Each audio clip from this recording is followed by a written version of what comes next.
Minnesota Congresswoman Ilhan Omar facing criticism after bashing Charlie Kirk following his assassination and resharing a video calling Kirk a, quote, reprehensible human being. President Trump responded to her comments thusly. Should she be stripped of her community assignments? I would say, I think she's a disgraceful person. You know, I think she's a disgraceful person, a loser. It's amazing the way people vote. I know it's people from her area, maybe of the world. I don't know. They got here and they vote her in. It's hard to believe, but I think she's a disgusting person. Joining us now, Fox News contributor Kaylee McGhee White, just back from maternity leave, short as it was, and former Biden director of message planning, Meghan Hayes. So what did you think of what Ilhan Omar has been saying? So I think her words are disgusting and reprehensible, but the problem here is that it's protected under the Constitution. She was not inciting violence. She was not inciting any sort of hate speech is still protected. So, you know, the president turned around and called her disgusting and called her a terrible person, which is very similar to what she was doing. And I think that that's part of the problem here is you can criticize someone's point of view, but that doesn't mean they need to die for it, which we've all talked about. And the political violence is horrible. So that's the problem here is what she said was not right. I didn't like it, but she has the right to say it. Right. Nancy Macy has introduced a motion to strip her of her committee assignments. This is what the Congresswoman said. Listen here. We've been called Nazis, Hitler, terrorists, fascists, and at some point, Democrats are going to have to take responsibility. And Ilhan, we can start with Ilhan Omar.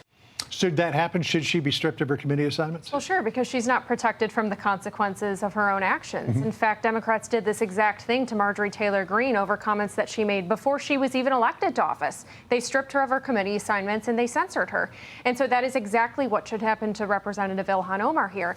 And quite frankly, if a vote is taken, I would hope that congressional Democrats would join Republicans in voting for that censure and voting to strip her of those committee assignments. Because they have an opportunity here to prove Republicans wrong, to prove conservatives wrong, and to show that they are not beholden to the radical left, which is currently grave dancing on the grave of a 31-year-old father. Their inability to do so right now is simply proving all of the concerns about the Democratic Party and the current state of its radicalism correct. Right. So, I mean, let me rewind the clock back to the campaign of last year and the things that a lot of prominent Democrats were saying about President Trump. And these are similar things that were said about Charlie Kirk as well. Listen here. Let me ask you tonight, do you think Donald Trump is a fascist? Yes, I do.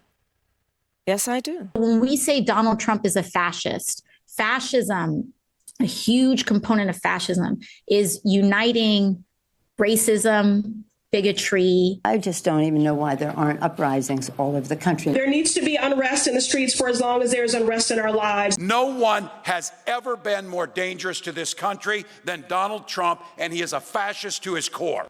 I mean, when you listen to all of that, and again, similar things were said about Charlie Kirk, is it any wonder why some crazed person snapped and took his life? And does the left need to stop fanning the flames like this? I don't think it is fair to put a crazed, completely immoral and imbalanced person going and committing murder on the entire Democratic Party. I think that is a huge stretch. I think that people are allowed to say what they want to say. They were running for office. There was in the heat of the campaign. We can go back and pull a lot of things that a lot of Republicans have said about Democrats, but you cannot put the actions of a crazed, mentally imbalanced person on the entire Democratic Party. That is wildly unfair. It is wildly irresponsible to do that.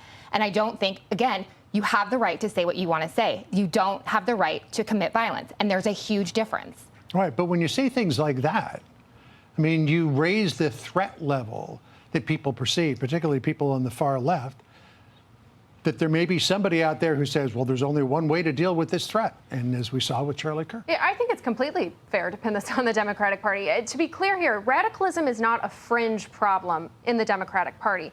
In fact, you know, the view that has radicalized many leftist activists, and including, it seems to be the alleged shooter himself, is the very mainstream view among Democrats that Republicans and that conservatives and their views are hateful, bigoted, fascist. You heard the language that they use regularly. And Democrats never want to take responsibility when some people decide to take their rhetoric seriously. But you know who else is taking their rhetoric seriously? The average American who is realizing that for the very views that Charlie Kirk held, many of them hold those exact same views.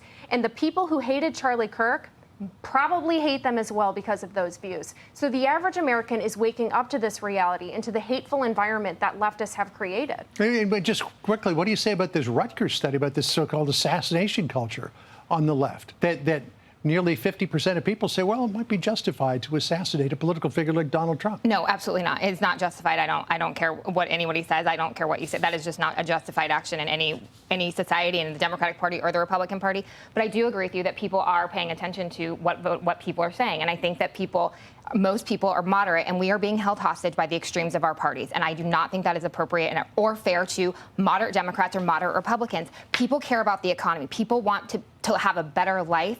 And these extremes on the Democratic side and the Republican side are holding everyone hostage. And it is completely un-American to be doing that. And I just think that if we could all take a step back and realize that these are imbalanced people, they have mental illness, and that is the problem. That is not the Democratic Party I am part of. And I think it is unfair to pin it on that. But Well, again, stepping down from the rhetoric might be a good start. And I would hope that congressional Democrats would, instead of skipping the Charlie Kirk vigil, instead participate in these actions to honor him. Instead, they're proving that the only difference between congressional Democrats and the leftists who are currently grave dancing is the fact that they have the political chutzpah not to say what they really think out loud. Yeah. Well, 7 Democrats did show up: Debbie Dingell, Tom Suozzi, Don Davis, John Larson, Jimmy Panetta, Marie Gluesenkamp Perez, and Chris Pappas. So it was a little bit bipartisan.